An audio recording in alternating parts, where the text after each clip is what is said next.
Sharia is discriminative in all its effects on women, children, minorities. Now, I happen to be a convert to Islam. I became a Christian when I was a student of architecture.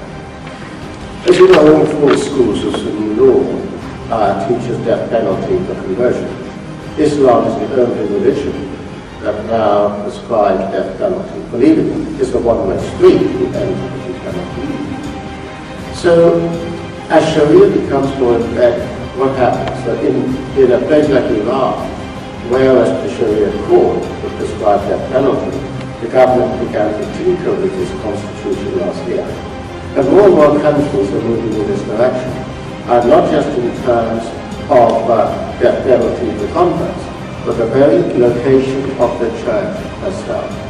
So when you come to Baghdad, Sharia, either you convert, accept the religion, or leave or die. The patriot both had to do and survive. Or Nigeria, 12 of our 19 states of Middle Belt, north of Nigeria, have declared Sharia, with all their discriminatory impact on the church, in terms of church buildings, in terms of even going to church on a Sunday morning, couples sharing the same public transportation, dress, behavior, etc.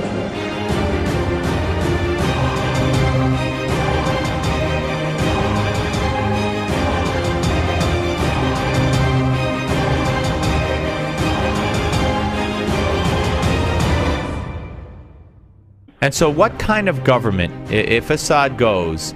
Secular government. It'll be a secular government. Why will this situation be different than, you know, the vacuums that were filled in Libya and Egypt, for instance? It's entirely different. They're not even comparable.